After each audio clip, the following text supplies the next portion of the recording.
C'est le combi fou numéro, on n'en sait rien de numéro combien. Puisque 11 nous a dit hors antenne juste avant qu'on s'en foutait. Qu'on s'en foutait du numéro. C'était peut-être pertinent, on sait pas. En tout cas, c'est le combi fou, c'est notre rendez-vous hebdomadaire qu'on tourne juste après l'émission du ticket. C'est un combi où on donne des cotes absolument astronomiques à ne pas jouer. Mais si des fois ça peut vous aider sur vos paris, vous faites comme vous le sentez. Donc 11, tu nous annonces les matchs. Alors, nous avons Porto-Liverpool avec Liverpool gagnant avec une cote à 2. Donc match aller, il y a eu 2-0 pour Liverpool. Normalement, pas de mystère. Hein. Liverpool, c'est quand même un cran au-dessus de Porto. C'est ça. Après, je pense que Liverpool va lever un peu le pied. Ils vont pas jouer aussi fort qu'au match aller, mais bon. Et entre les deux équipes, il y a quand même un étage qui les sépare, on est d'accord. Ouais. Malgré que je sois d'origine portugaise et que je supporte le FC Porto. Il y a quand même un cran de... Non, d'origine. Il y a quand même un cran d'écart et la cote de Liverpool est belle à 2, donc Liverpool gagne. La cote de Liverpool est magnifique. Voilà. Honnêtement, celui-là, je l'avais pas trouvé pour ma part. Et la cote de Liverpool est magnifique. À 2, je pense que c'est une cote facile. Voilà. Prochain match. Alors, Tampa Bay Lightning contre... ça va me revenir, c'est BJ. Columbus Blue Jacket. Contre les Columbus. On a mis Tampa Bay gagnant. Tampa à Bay. 1,60. Bon bah ça c'est le deuxième match de play-off. Sur le premier match, les Tampa Bay se sont fait clairement voler. Ils ont mené 3-0 sur tout le premier tiers-temps et ils se sont pris 4 buts, on ne sait pas comment, sans en mettre un. Donc là on joue la stat. Il y a peu de chances que ça se reproduise une deuxième fois. Voilà, là on joue la stat sur ce match. Bien d'accord. Prochain match. Les Jets, ils sont d'où déjà? Les Winnipeg Jets. Ah mais excuse-moi, je croyais qu'on était au basket. Non. Les Winnipeg Jets contre les Saint Louis Blues avec les Jets gagnants à 2,25. Donc premier match, c'est pareil, c'est un match de play-off. Premier match, les Jets ont mené 1-0 tout le début de match. Et ils se prennent 2 buts à la fin. Là c'est pareil, on joue la stat. Je pense pas que ça va arriver 2 fois de suite. Tout à fait. Ça m'étonnerait non plus. Ok. Le match suivant, c'est la Juve de Turin, je suppose, contre l'Ajax. C'est ça. Là, au match aller, on a eu un partout à l'Ajax. Attends, excuse-moi. Et on a mis la Juve qui mène à la première mi-temps. La Juve gagnante en première mi-temps. Donc on a eu le match aller un partout Juve-Ajax et du coup pour le retour à la Juve, là je vais laisser Sosa. Pour le retour à la Juve, on met toujours la même chose, c'est-à-dire la Juve qui mène à la mi-temps, tout en sachant que sur les 6 derniers matchs, du coup, parce que les 5 derniers, la Juve menait à la première mi-temps, et sur le match de la semaine dernière qui a eu lieu mardi, la Juve menait aussi à la mi-temps. 1-0. Et j'ajouterais que 6 plus 5, ça fait 11. C'est pas complètement faux, et 11 est un nom qui me rappelle quelqu'un. Match suivant. On n'en dira pas plus.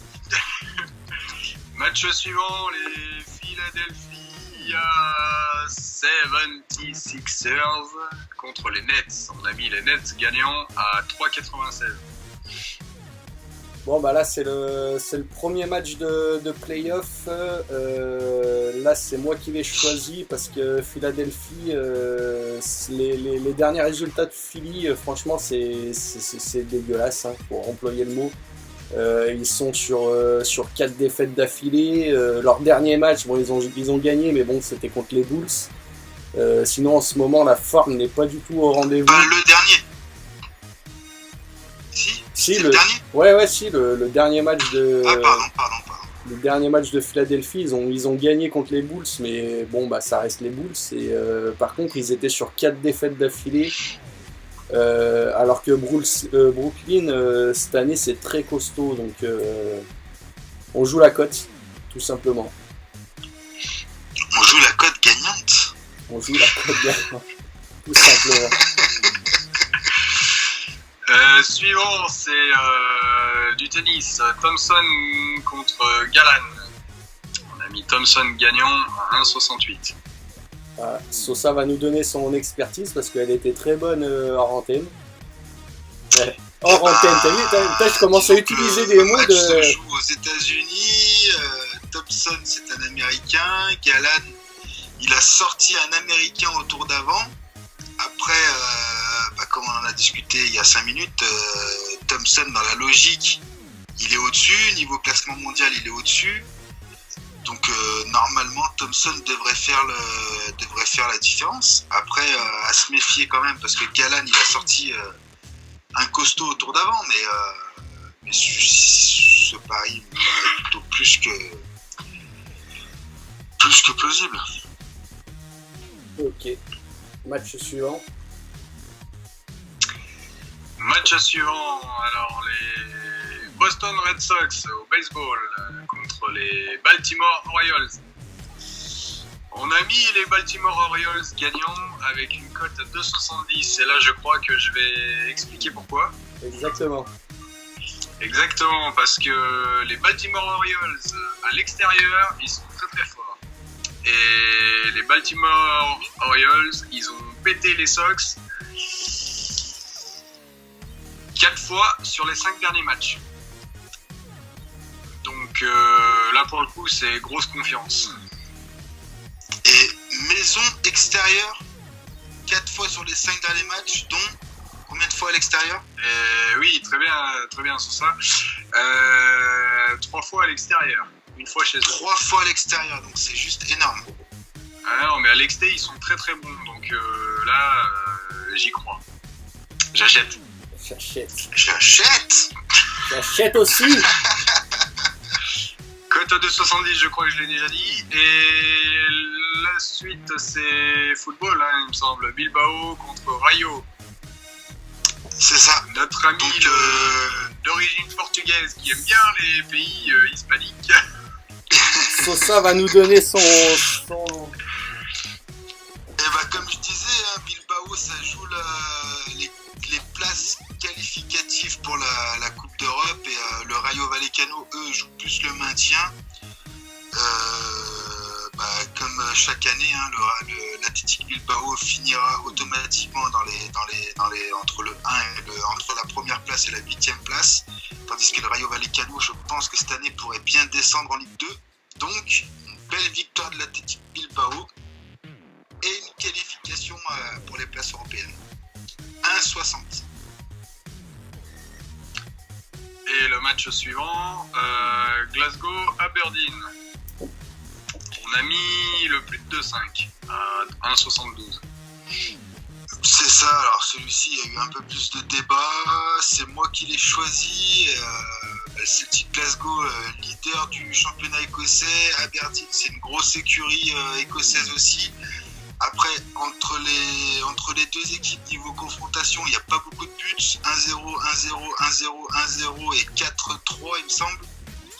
C'est pour ça que je l'ai choisi et c'est pour ça que j'ai voulu jouer le plus de 2,5. C'est parce que justement, il n'y a pas beaucoup de buts entre ces deux équipes-là en temps normal et en match de championnat. Et vu que là, c'est un match de coupe et qu'on sait tous que les matchs de coupe, c'est des matchs à buts, c'est pour ça que je l'ai choisi et que j'ai choisi le plus de 2,5 buts sur une cote à 1,72. Le match suivant, c'est Saint-Étienne-Bordeaux. On a mis Bordeaux ou nul à 1,98. Belle cote. Bah, B comme Bordeaux.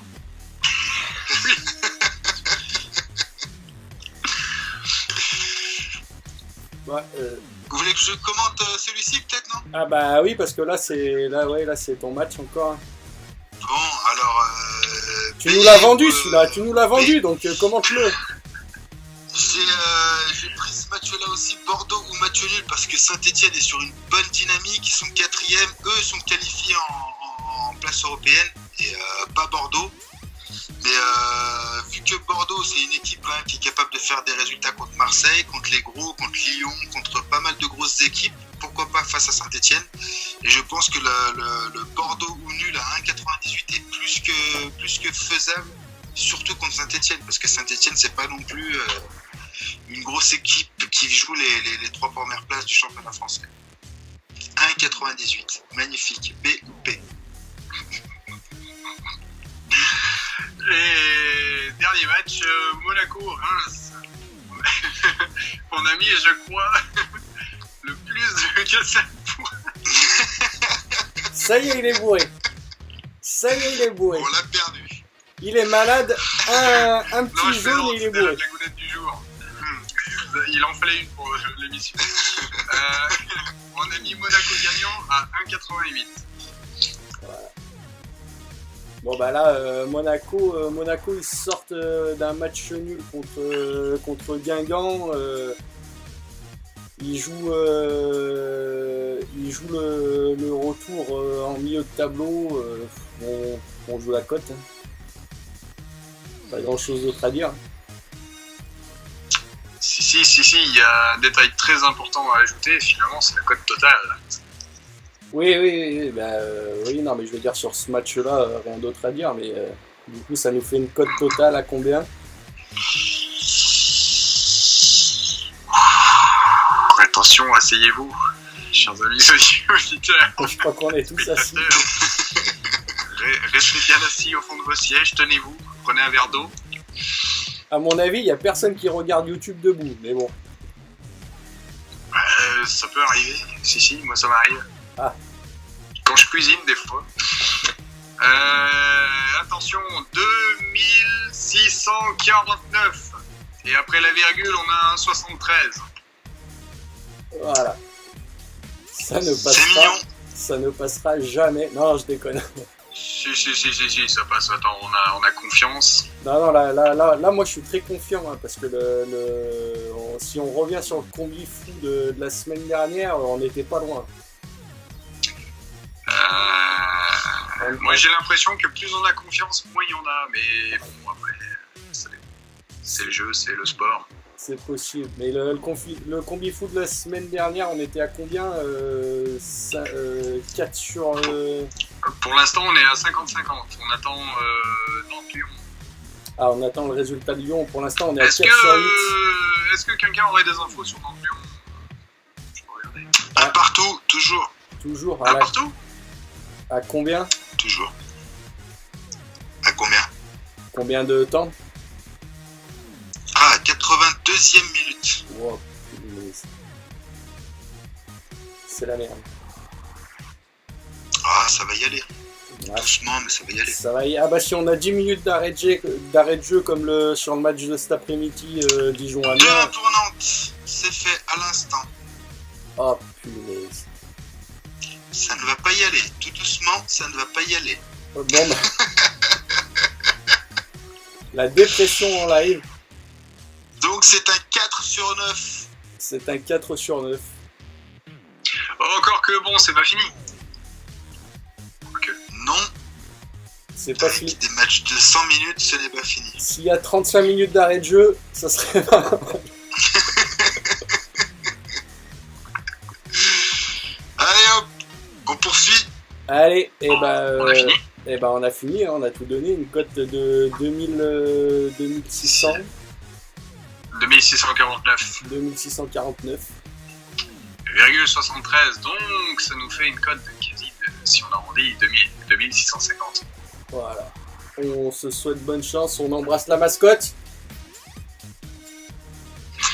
Bella. Bon, bah, à la semaine prochaine. Combi fou. Bon jeu à tous.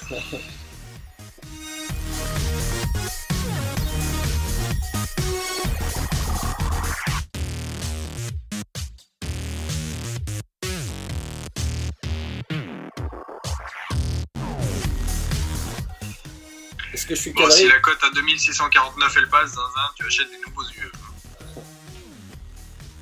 Vous êtes prêts ou pas? Moi, je suis prêt. Ok. Donc, ce que je fais, c'est que